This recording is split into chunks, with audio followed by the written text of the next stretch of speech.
The hunt. Maya's hands trembled as she stared at the threatening text on her work phone. The words blurred and refocused, each reading making them more real, more dangerous. I saw him leaving your building tonight. Does Richard know his newest partner is fucking one of his associates? Maybe I should tell him Monday morning. Cameron stood beside her bed, pulling on his jeans with controlled movements that belied the tension radiating from his body. Let me see it again. Maya handed him the phone. In the dim light from her bedside lamp, his face was all sharp angles and shadows. He read the message 3 times, his jaw tightening with each pass. Unknown number, he said. They're not stupid. Someone from the firm. Maya wrapped the sheet around herself, suddenly cold despite the warmth of her apartment. Someone who either followed you here or was watching my building. Or both. Cameron sat on the edge of her bed, still holding her phone. This wasn't random. They knew where to look, when to look. They've been watching us. The thought made Maya's skin crawl. How long had someone been watching? Since Monday when they'd first met? Since their dinner Thursday night? Had someone seen them in the conference room, noticed the way Cameron looked at her when he thought no one was paying attention? We need to figure out who sent this, Maya said, forcing her voice to steady, before Monday morning. Cameron's expression was grim. That gives us less than 60 hours. Maya reached for her personal phone on the nightstand, pulling up her text thread with Jordan. Her fingers hovered over the keyboard, then stopped. Jordan would help, but Jordan would also tell her this was exactly why she should have listened to her warnings. And Maya wasn't ready for I told you so, even the gentle kind. Who at the firm would do this? Cameron asked. Who has something to gain from exposing us? Maya's legal mind kicked into gear, compartmentalizing the fear into something she could analyze. Someone who wants to damage one or both of our careers.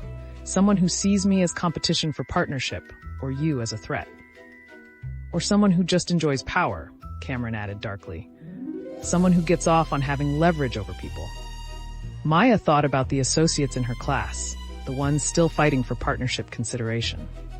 There are 4 other senior associates being considered for partner this year. Any of them would benefit from me being out of the running. Names, Cameron said. Maya stood, pulling on the silk robe Jordan had given her last Christmas. She needed to move, to think. David Chen works in corporate, brilliant but ruthless. He's been with the firm 8 years and he's made it clear he thinks he should have made partner already. I met him Tuesday, Cameron said. Richard introduced us. He seemed intense. That's diplomatic. Maya paced to her window, looking down at the quiet street 3 floors below. Was someone down there now, watching? Then there's Amanda Voss, M&A specialist. She's been gunning for partnership for 2 years, very competitive with other women at the firm. Anyone else? Marcus Liu, tax law. Quiet, keeps to himself, but I've heard he's been passed over twice already. And Jennifer Hartwell. Cameron's head snapped up. Hartwell? As in? Richard's niece, Maya confirmed. She joined the firm 3 years ago. There's been tension about nepotism, about whether she's actually earned her position or if she's just coasting on the family name. If I make partner before her, it makes that question even more pointed. Fuck, Cameron said softly. If it's Jennifer, we're dealing with family politics on top of everything else. Maya turned back to face him. But none of them would have been watching my building on a Friday night. How would they even know to look here? Unless they've been following one of us all week, Cameron said. Watching for exactly this kind of mistake. The word mistake hit Maya like a physical blow. Was that what tonight had been? A mistake? An hour ago, wrapped in Cameron's arms, it had felt like the opposite, like finally doing something right, something real. Now. Hey, Cameron stood, crossing to her. He cupped her face with both hands, forcing her to meet his eyes. Don't. Whatever you're thinking right now, don't. Someone is threatening to destroy my career because I slept with you, Maya said, her voice breaking. How is that not a mistake? Because what we have is real, Cameron said fiercely. And some vindictive asshole with a phone doesn't change that. We'll figure this out, Maya.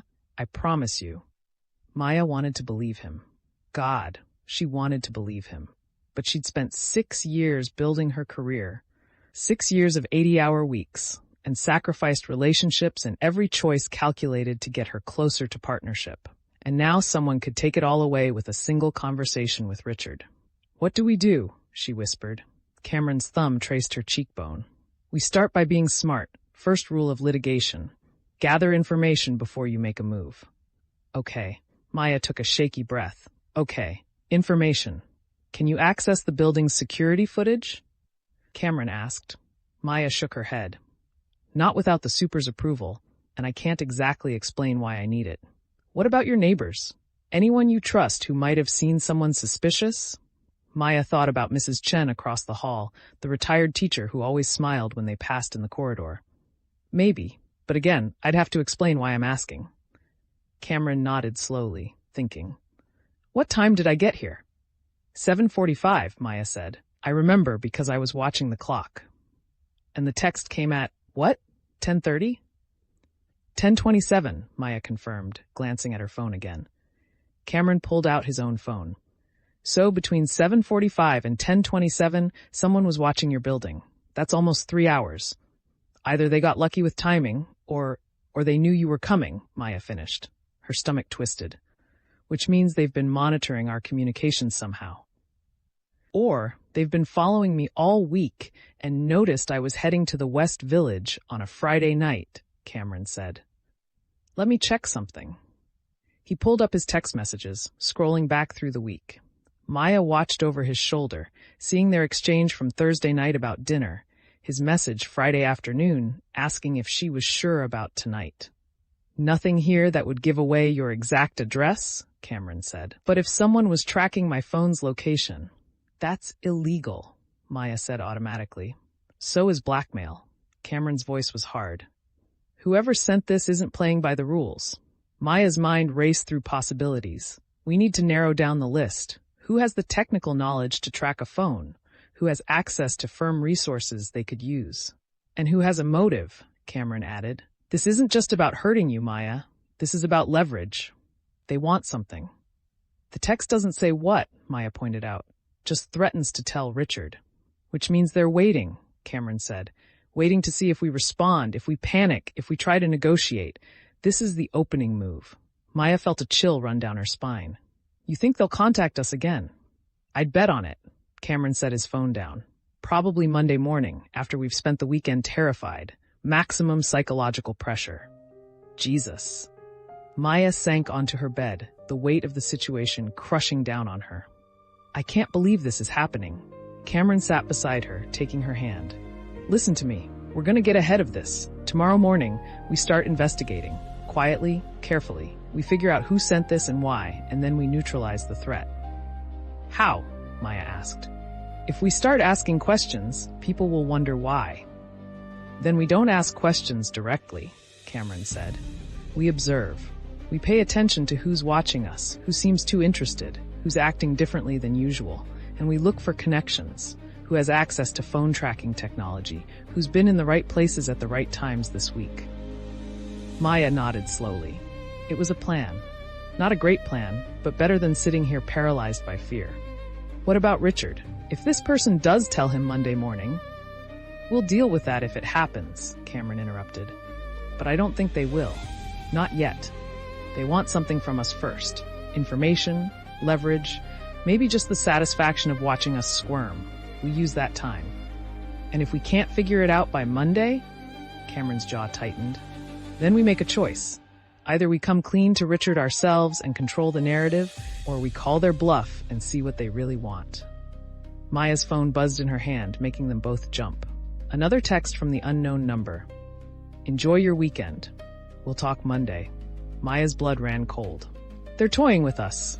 They're confirming what I thought," Cameron said, his voice steady despite the fury in his eyes. "They want us scared. They want us off balance, which means we don't give them that satisfaction." "How am I supposed to act normal when someone is threatening to destroy everything I've worked for?" Maya demanded. "The same way you act normal when you're terrified before a deposition," Cameron said. "The same way you act normal when Richard is breathing down your neck about a case. You compartmentalize. You focus on what you can control." Maya wanted to argue, wanted to scream that this was different, that this wasn't just another case. But Cameron was right. She'd spent 6 years learning to perform under pressure, to maintain her composure when everything inside her was chaos. This was just another performance, except the stakes had never been higher. "Okay," she said finally. "Okay, tomorrow we start investigating, quietly." "Tomorrow we start investigating," Cameron confirmed. He pulled her close, pressing a kiss to her temple. "And Maya, we're going to figure this out. I'm not letting anyone take you down."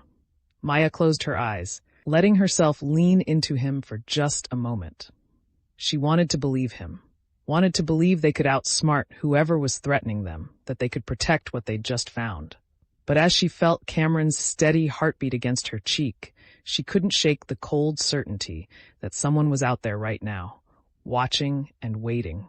Someone who knew their secret and had the power to destroy everything. The question was who? And what did they really want? "We should make a list," Maya said, pulling back. "Everyone who might have seen us together this week. Every opportunity someone had to notice something was going on." Cameron nodded. "Conference rooms, hallways, anywhere we might have been less careful than we should have been." "Thursday morning," Maya said, her mind clicking through the week. "When you first arrived at the firm, we were in the lobby together for almost 5 minutes before Richard came down. Anyone could have seen us, seen the way we looked at each other." "The elevator Monday morning," Cameron added, "when we both got in at the same time. You looked like you'd seen a ghost." "Because I had," Maya said. "But you're right, anyone watching would have noticed that reaction." They spent the next hour reconstructing their week. Every moment they'd been in the same space. Every time their careful professional masks might have slipped. The list was longer than Maya wanted to admit. "We weren't as careful as we thought," she said finally, staring at the notes on her phone. "No," Cameron agreed. "We weren't, but that doesn't mean we can't fix this." Maya's phone buzzed again. This time, it was Jordan. "How'd it go?" "You alive? Need details tomorrow." Maya stared at the message, then at Cameron. "I need to tell Jordan." "Are you sure?" Cameron asked carefully. "Jordan's the only person I trust completely," Maya said, "and I need someone else's perspective on this. Someone who knows me, knows the firm politics, knows how to think strategically about social dynamics." "Okay," Cameron said, "but be careful what you put in writing." Maya nodded, typing quickly. "Can you come over tomorrow morning?" "Need to talk. Important." Jordan's response was immediate. "That good or that bad?" "That complicated," Maya replied. 10 a.m.? I'll bring coffee and croissants, the real ones from that place in Soho. "You're the best." "I know. See you tomorrow." Maya set her phone down, feeling marginally better. Jordan would help them think through this, would see angles they might be missing. "I should go," Cameron said reluctantly. "It's almost midnight, and if someone really is watching your building, me staying all night won't help." "I know," Maya said, even though every part of her wanted him to stay. "Be careful leaving. Check if anyone's following you." "I will." Cameron stood, pulling on his shirt. Maya watched him dress, memorizing the moment. An hour ago, watching him undress had been the most erotic experience of her life. Now, watching him prepare to leave felt like watching armor go back on. "Cameron," she said as he reached for his jacket. "Thank you, for not running, for wanting to fight this."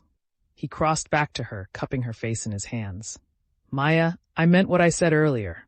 What we have is worth fighting for. Some anonymous coward with a phone isn't going to scare me away." He kissed her then, deep and fierce and full of promise. When he pulled back, his eyes were intense. "We're going to figure out who's doing this," he said. "And then we're going to make sure they regret ever threatening you." Maya nodded, trying to absorb his certainty, his strength. "Text me when you get home, so I know you're safe." "I will. One more kiss, softer this time. Try to get some sleep." "Right," Maya said with a hollow laugh, "because that's going to happen." Cameron smiled despite everything. "Then try to rest at least. Tomorrow we start hunting." After he left, Maya locked her door and checked it twice. She moved through her apartment, closing blinds she usually left open, checking that her windows were secure. Her sanctuary suddenly felt exposed, vulnerable. She picked up her work phone, staring at the threatening messages. 2 texts from an unknown number, and her entire life had shifted. "I saw him leaving your building tonight. Does Richard know his newest partner is fucking one of his associates? Maybe I should tell him Monday morning. Enjoy your weekend." "We'll talk Monday."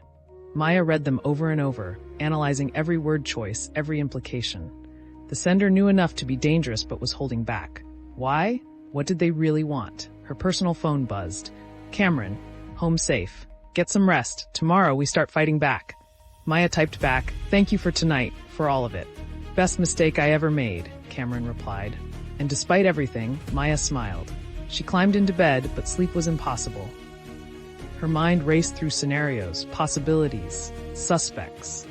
David Chen with his ruthless ambition. Amanda Voss with her competitive edge. Marcus Liu with his quiet resentment. Jennifer Hartwell with her family complications. Or someone else entirely.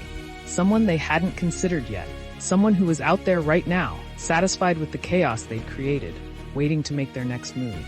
Maya stared at her ceiling, watching shadows shift and change. 60 hours until Monday morning. 60 hours to figure out who was threatening her and why. 60 hours to save everything she'd worked for. The hunt had begun. Thanks for watching our stories.